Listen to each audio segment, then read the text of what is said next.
welcome to the Minnesota Gardening Podcast, my friend. It is my honor to have you here with us today for this 14th episode of the Minnesota Gardening Podcast. And we have an absolutely wonderful guest for you today. She's a wildlife biologist with Three Rivers Park District and a podcast host on her own as well. So it's a really great one that I suggest you listen to when you have a chance. And Angela Grill is here with us today, and we have a really great conversation about diversity in the landscape and why having diverse landscape is important for all of our friends and insects and animals out there, and how you can move forward with diversity in your landscape as well. So if you're liking the podcast, please make sure to subscribe to the podcast wherever you listen to podcasts, as well as give us a review on Apple Podcasts especially. It helps a lot of other folks find us, and I really, really appreciate it. So without any further, here is Angela Grill talking about diversity in our landscapes. All right. We have another great guest with us here today for the Minnesota Gardening Podcast, and I'm honored to have Angela Grill with us here. She's the wildlife biologist at Three Rivers Park District here in the Metro. And Angela, I just have to thank you so much for your extraordinary patience with me on this episode, because this is like the 407th time that we've tried to get this recorded, and I feel like we got this one down. So hopefully I didn't just jinx us there, but I think that we'll be okay. So Angela, thanks so much for being here. Today we're going to talk about diversity in the landscape and its importance for our animal and insect friends and all that kind of thing. But first, will you let everybody know about Three Rivers Park District and what you do there?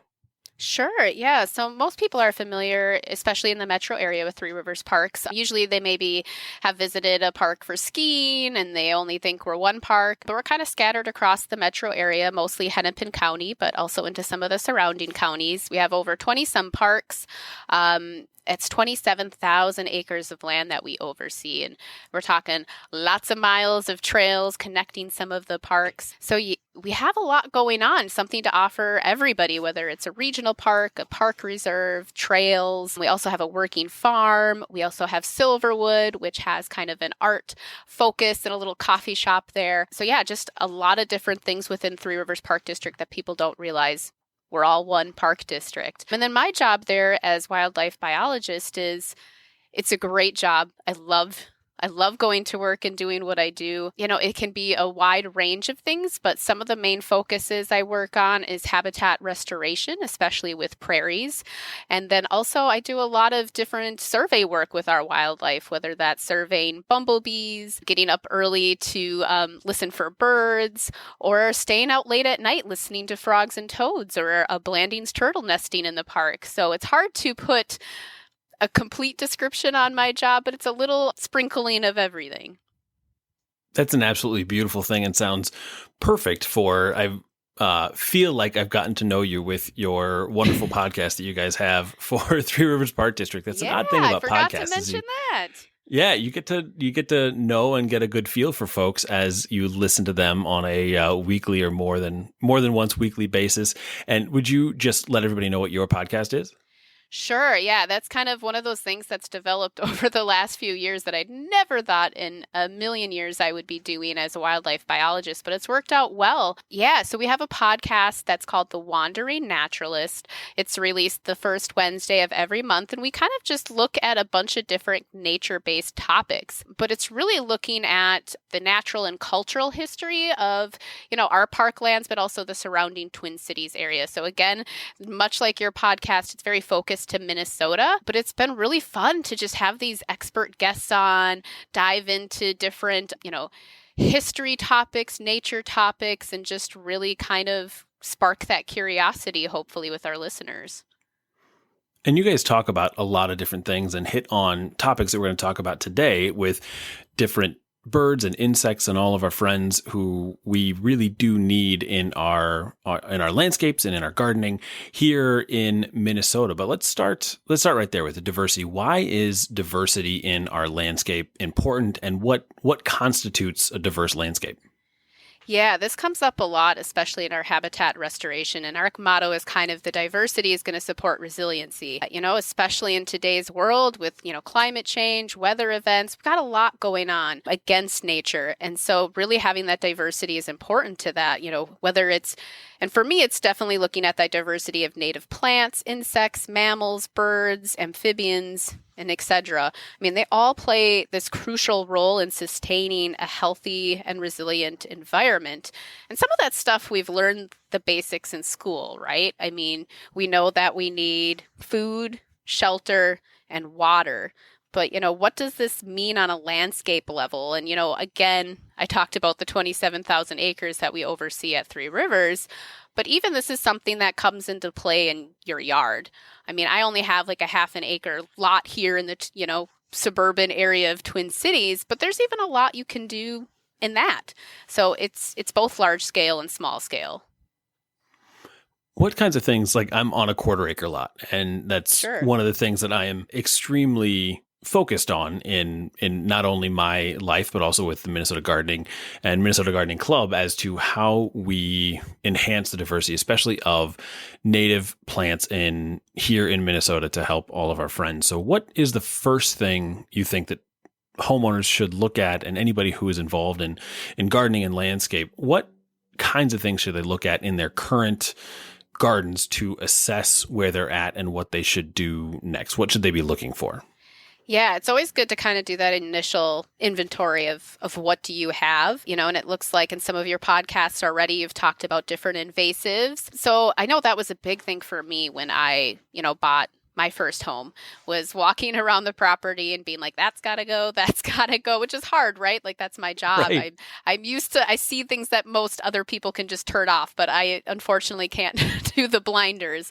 So, just doing that assessment of what's native and not, and again, cannot promote enough about having those native species. So, talking about those elements of what makes a healthy, sustainable habitat is that food part. Right? We can relate to that. We need food. We like diversity of food. We don't like eating the same thing over and over again. So once you kind of have a basis and do that initial inventory, make sure maybe you're getting rid of some of the exotics that are there from previous landowners, then looking at the native plants you have and what food they are potentially providing to wildlife, and native plants supply that food for insects mainly, which I think people forget about. They go directly to birds. But I like to start with thinking about those insects. And guess what? I really like insects. For those that either listen to The Wandering Naturalist, they know I have a soft spot for those pollinators, dragonflies. So that's kind of where my brain goes to first, is just trying to transition that, because those insects are going to turn into food for other insects, other birds, and animals large and small. So you kind of got to start at that bottom of the food chain.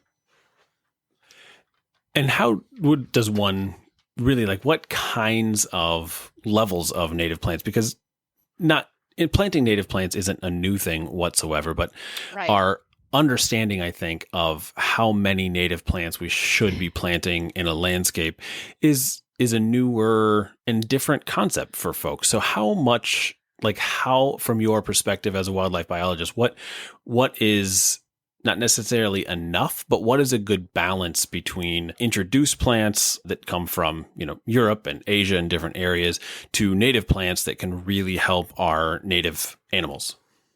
Yeah. So again, I always try, I have some things that aren't native, whether it might be, oh gosh, I'm blanking on the name right now, but there's a few, species that I still have sprinkled into my landscape that aren't truly native, but I do try to go full native as much as possible, because those, insects and birds that call Minnesota home have evolved with those native plants to really optimize what they get out of them. If it's an exotic species, you're most likely not going to find a lot of those native insects on them. So, I know I had like Japanese barberry, got rid of that. I had, invasive honeysuckle, got rid of that. Yeah, how much to have of each. I always try to go as far native as I possibly can. And I think there's been a lot of interesting studies, not necessarily, I don't know for here, but I was reading one in New England that talked about, like, on average, people are really just dabbling in like 20 native species, which maybe that seems like a lot to someone who manages a small garden, but you need actually more than that. And when you look at how many native plants we have across Minnesota, yeah, 20 is nothing. And especially for me, when I think about the prairie, we have over 100 native species in some of our restored prairies. And that's where like that diversity is really, really showcased in the prairie, because I think it's something like, with like an acre of a prairie, you could have easily over 100 different species just in that one small chunk. So when you say at your home landscape, and this is, not everybody can have their own opinion. That isn't, everybody is entitled to their own opinion. But what do you do with like irises and peonies and things that are not native here but aren't invasive? How do you look at those types of plants in a landscape? I think that's a great question, and one we get a lot. And I'm not in no way saying not to have those, because I have them too. I have my annuals that I put in my pots and put here and there because that's fun to do, right? And so yeah, there's definitely, you can do a mix of both. And that's where I think that diversity is really, really key. And that's why, going all just annuals, oh man, talk about the labor for that. So that's where it's nice that these native species, a lot of them are perennials. So you can kind of put them in a little bit of upkeep initially, and then they're off on their own, right? You don't have to water them. You don't have to fertilize them. You can just kind of leave them go. So that's why like really looking at your landscape and assessing like, this is where I want to have like a little annual container, or this is where I'm okay spending a little bit of extra attention. But over here, I don't really want to play in this area. So maybe this is a good spot for me to put natives that I can kind of forget about and let them go wild and do their thing, because some native plants can be rather aggressive. So you got to be careful with that too, knowing which ones are really going to spread and be okay with that. Like I have an area of cup plant that just goes nuts, but it's a great privacy. Like it's really tall. So it kind of serves as even this nice privacy area from my neighbor where I don't have a fence. So just kind of being mindful of those different aspects of native versus the ones you can get from the horticulture industry.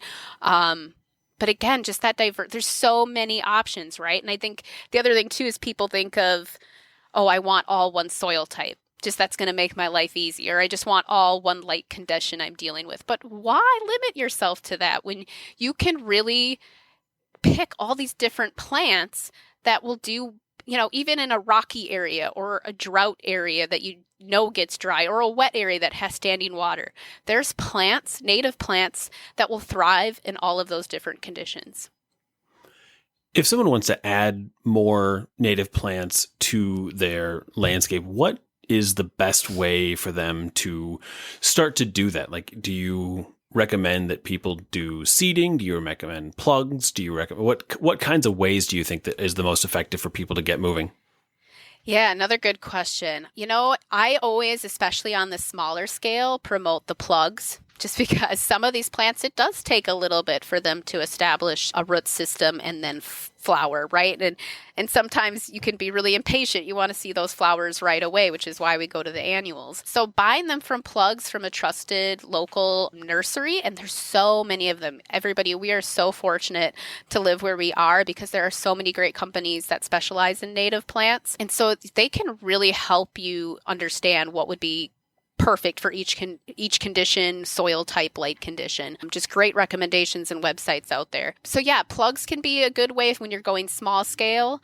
If you're going something larger, that maybe you have a septic mound area, because that's one that comes up a lot, and you just want to toss some seed and forget it, then that's a good place to put some seed out. So I kind of do a little bit of both, but mostly I'm doing plugs at home in my garden areas, or even once I get things established, like some of those aggressive ones, like whether it's purple coneflower or that cup plant or Joe Pye, some that are a little bit more aggressive, I can thin them out and move them around and give them to my neighbors, give them to my family, because they just keep producing and producing. So yeah, you can kind of do a little bit of both, but I definitely say at the home landscape plugs, it's going to be more expensive, but you're going to get those flowers a little bit sooner. And after we get those plugs growing and you get flowers and other things going on, let's talk more about your insect friends specifically on things, and with natives, and why.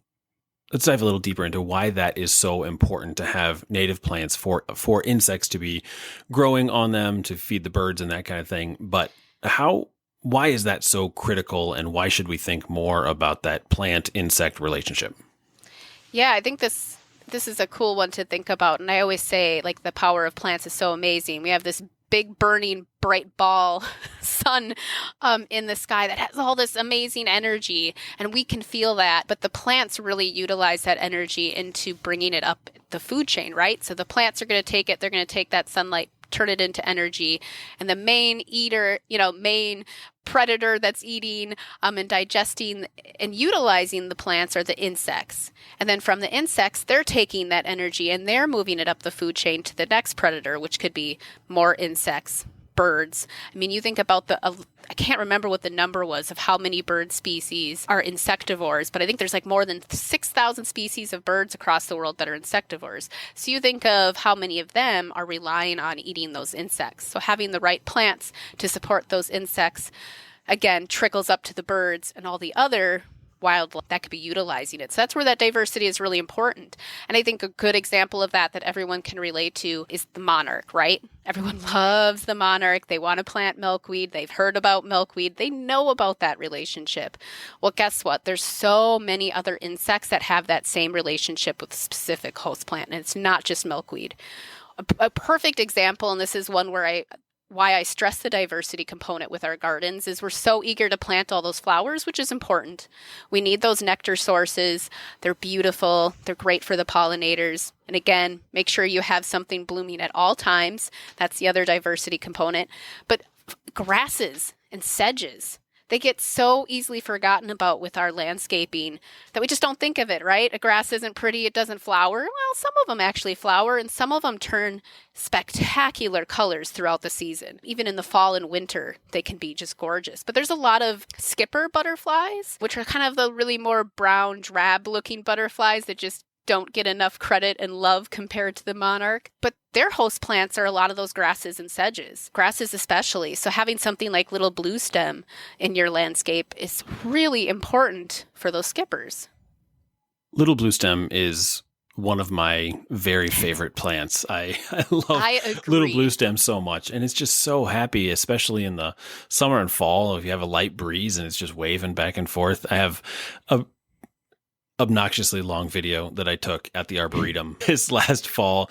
It was a beautiful, happy breeze, and they were just waving in the breeze, and it was very zen out there. Yeah, I think that's something for people forget about the landscape and even the sound, right? We think of the visual thing, but I think of like the noise when I'm out in the prairie when the wind is blowing, and it's often those grasses that are going to make that sound and effect. And once all the flowers are done blooming, that golden color in the prairie is all thanks to the grass. And you can, between June grass and prairie dropseed, there's just all these kind of really gorgeous textures and colors that the grasses bring. So don't forget about the grasses and sedges.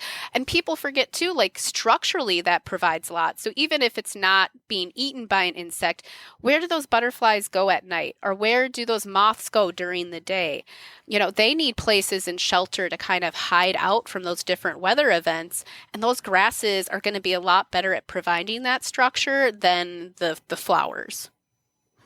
And we're talking a lot about perennials and grasses and that type of thing here, but does the same concept apply to native versus non-native shrubs, to trees with oak trees versus, honey locusts or something like that? How does that work as you get into larger things? Yeah, so my expertise is more with the forbs or the flowers, the herbaceous species, but same is true for our trees and our shrubs. And I know that was something that I really looked at. We have, on my property, we have like over 20 trees. It's a daunting task, but there's a lot of, making sure you have some oak trees because that's a big thing. They support a lot of wildlife, but then making sure you have the different shrubs. Those are important too. So I know I just planted like some native plum, some nannyberry, because those are going to have fruits. Those are good for the birds. So you kind of have to do the same thing even with the woody species. Vines, people forget that there's good native vines. They can be really important to insects and birds as well. Right. And some of them go absolutely crazy. So if you need a good native vine to create some shade for you, there are some really good options out there. Yeah, I had grapevine, and that's one of my favorite ones. And yes, all sorts of interesting insects that I have found on there and the birds visiting them. And you could even eat them, so there's a lot of fun in that too, that these are things that even you can eat for some of the native plants like the plums and the nannyberries. Those are edible. So it's not something just for the wildlife, but for us too. We're part of that nature equation too. So you should be enjoying the fruits of your labor, so to speak, from those native plants too.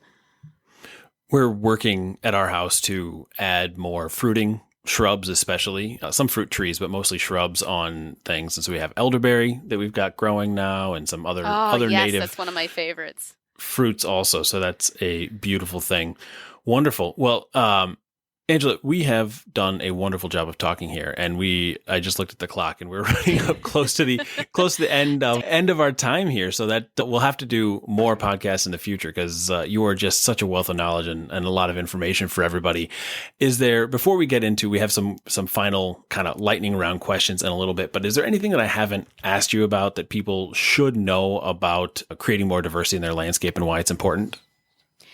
Oh yeah, I think this is a hard question, but yeah, because there's always so much information and so many fantastic things I want to share with everyone. But I just really think like breaking that typical, yard and garden landscape, like you can do so much even in a small amount of space. Yeah, I'm working on large scale 100-acre plus prairies, but there's just something so rewarding about coming home and dabbling with that personally in my own garden. And I just kind of challenge everyone to really rethink that. Walk your yard and kind of take an inventory of what you're noticing. Are you seeing a lot of insects? Are you seeing a lot of wildlife visit your property? And I think it's really easy for people to think of insects as a pest. They don't want them. But if there's a good balance of all of the parts of the ecosystem in your yard, they're all going to keep each other in check and balance. So you're creating natural predators to keep those insects that eat your tomatoes or other things in check, right? And so it can be working for you instead of against you. And just really listen to your yard. With the soil conditions, the light conditions, there really is a native plant for every location. So instead of trying to fight it, just, do your best, and you learn through trial and error. I've lost a lot of plants,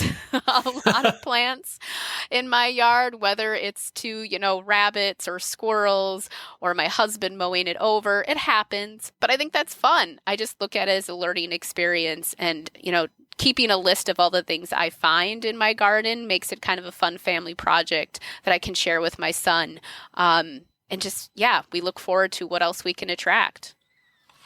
And we are, with the Minnesota Gardening Podcast here, we are having a few episodes coming up over the course of the next month or so, but then we are going to transition to a seasonal type release pattern for episodes, and we're going to release a bunch of episodes at the beginning of spring and a bunch at the beginning of summer, and our summer episodes are all going to be about native plants and ecology and how we really take deep dives and do kind of a mini masterclass kind of thing in native plants. So we'll have to have you back to talk about that kind of thing if you're willing. So I would beautiful. love that. Wonderful. Well, thank you so much, Angela. We've got some quick fire questions here just to get to know you a little better and let everybody know where everything's out. Exactly. I was so pleased when you said, when we were talking beforehand, that you have listened to the podcast. So you kind of have an idea what's coming at you, but it is good. So make it a surprise. Sure. I'll try. Yeah, exactly. All right. So first one we've got here is, what is your favorite food grown in Minnesota? Oh, favorite food grown in Minnesota. Well, I am a big edible person that loves and grew up going out into the woods to forage. And so I'm going to have to pick the morel mushroom. There's just something that speaks to my childhood and just brings up all these amazing memories of spending time out in the woods, looking for them, something my dad did and my grandpa passed down to him and he passed down to us, and they just taste delicious. Nothing beats a sauteed morel in butter. So I'm definitely going to have to go with the morel mushroom. Perfect. Yeah, we have multiple times had morel mushrooms, which I haven't. Yeah. I'm scared of that, so I need to have a podcast about that too. But foraging mushrooms just freaks me out a little. Fungi are a whole world of things, but that's one I feel pretty comfortable about foraging for. It's fairly distinctive, exactly. So, what is your favorite place to visit in Minnesota? Sure. Oh gosh, yeah. And I've been kind of all over Minnesota for dragonfly surveys. This is tough. I mean, this seems like a complete like suck up cop out to just say Three Rivers Parks, but really it is. Like I know it intimately well, but very specific is Crow-Hassan Park Reserve, which has kind of been a hidden gem in Hennepin County. It's right on the outskirts, but it's in Hennepin County, right off 94 near Rogers and St. Michael. And that's our biggest prairie complex that we've restored. It's about 50-year-old prairies that were completely hand planted from farm fields. And there's just something about that place. The openness of the prairie has just always spoke to my soul in some way. It's my zen. I go there to just really connect and ground myself. So Crow-Hassan Prairie, for sure. There's just something there for everyone. It's not a secret anymore. So I hope everyone goes out and busts that secret wide open. So go out and enjoy it. It's right here in the metro. I have not been to that one yet. Oh I'm my not gosh, sure how I have haven't to. been to that one. Okay. Is there camping there? There is not camping there. There's group camps. It's really heavily used by horseback riders, but it's really unique because it's right on the edge of the sand plains. So we get really dry, sandy conditions there, which we get some really cool, unique plants. But there's just tons of birds, openness, rolling hills, nice little wetlands and lakes. So if you ever go, shoot me a message. I'd love to meet you out there and show you around. Yeah, I absolutely will. We'll put that one on the list. Next question is, what is essential reading for you? Sure. Oh my goodness. I always have way too many books on my nightstand. I never can read everything. The curse of being a parent. But one that I wanted to mention and that I think is really pertinent to our topic was, and I'm sure many gardeners are familiar with him, is Doug Ptolemy. He has some really great books. He has 2 books that really talk about diversity, insects, native plants. And one of his more recent ones is called Nature's Best Hope, which is a new approach to conservation that starts in your yard. So perfect for this topic of discussion if people are looking for kind of a reading material to go with it. I've seen him give a presentation and he just I stand up and just applaud because he just spoke to everything that gets me excited about working in this field, about the diversity, the insects, connecting it all. He's just does a fantastic job piecing that all together. He is absolutely the reason why we are going so hard on ecology and native plants in Minnesota gardening, is to help people understand how we can, through gardening, help save the world, and how even no matter how busy you are, no matter how many things you've got going on, you can absolutely do these things. And he was a huge inspiration to me, and kind of there were all these disparate pieces that my head that just hadn't been all coalesced into a single thought process. And so he really helped do that. So everyone absolutely should read that book. He makes it seem so easy whenever he does a presentation or you read his book. And just the amount of time he has spent photographing every, plant and insect in his yard. It's just I wish, kudos to him. I'm just in complete awe. Well, and how he got to those conclusions later in life, really, even as well. Yeah. So he has not just recently, but later on in his career came to these conclusions that things need to change, and he can be part of that solution, which I think is a really great lesson for everyone as well. Yeah. I need to get him on the podcast. I'll race you because that's I'm working. I'm working hard on that one for summer. But all right, last question for you, sure. Angela, from Three Rivers Park District is: if you were a plant, what plant would you be? I'm glad that I had known about this one ahead of time, because that is so tough. Because even people asking me what my favorite plant is so tough for me. But I think if I just had to go with my gut reaction here, I would say American pasqueflower. It's just something, it's just so delicate and dainty looking. But when you really think of the things that plant has to endure to bloom when it does, that's just, I don't know, that just speaks again to my soul and to that prayer. And I couldn't, I have to, of course, say a prairie plant. And there's just something about that it's still cold and brown and drab in the landscape. And this plant just like finds its way through the snow and through the thatch to emerge with this like pastel purple pink color. It's just such a welcome sight. It's one of the first flowers blooming in the prairie, and it just really sets things in motions for me to be back out in the prairie and excited to see what other flowers are going to follow that pasque flower. But yes, pasque flower. Wonderful. We were this summer, I feel like this is Brad's story time right now, but it's my podcast and we go with it anyway. But this summer, right, we went to the Pacific Northwest, and my youngest and I did for us anyway, a super long hike up Mount Rainier and got up into the glaciers and pasque flowers blooming everywhere. And it was so gorgeous. It's one of the most beautiful sights I have ever been. It was amazing. Yeah, and see, people can come to Crowhasset and see that from the trail. We've worked really hard to get that species there. Plugs were planted many, many years ago. We've been working on spreading the seed. So that is just something that I think is absolutely fantastic that people can see in Hennepin County. Wonderful. Well, Angela, where can people find you if they want to connect or to learn more? And we'll put it in links in the show notes as well, just so everyone can grab those. Yeah, so definitely visit our website, threeriversparks.org. Search everything in that search engine. You can search for our podcast there. All our episodes are listed there. You can find out about all the various habitat restoration and wildlife restoration projects we're doing, get park maps. So definitely check that out. And if people are interested, in connecting with us, definitely, we have an NRM website and email you can try, or always reach out to me, angela.grill@threeriversparks.org. Always happy to answer questions. Beautiful. Well, thank you so much, Angela, for being with us and just sharing all of your talent today. I really, really appreciate your time and persistence in getting this all going, because we made it happen. We got it. Awesome. Perfect. Well, thank you so much for sharing with us, and have a wonderful rest of your day. Thank you for having me so much. Keep doing the great things. You have some amazing guests so far. Thank you. I appreciate it. And you're on the list, but I'll hopefully get Doug telling me before you do. That's fine with me, as long as one of us get him. Perfect. Have a great day. You too. Thank you.